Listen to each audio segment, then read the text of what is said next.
Salam, hər vaxtınız xeyir dəyərli izləyicilər. Mən Əmlak.Qax İzzət sizi salamlayıram.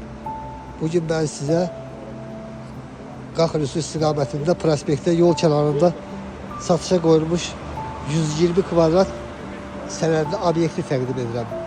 Obyektin qiyməti 100.000 manatdır. Sənədləşmə qiymətə daxildir.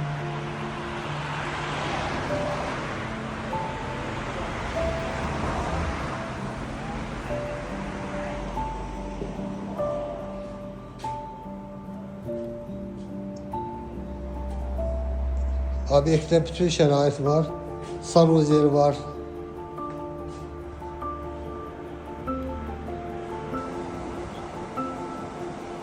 Obyekt Qaxbaş kəndində prospektdə Badam restoranıyla üzbəüz yerləşib.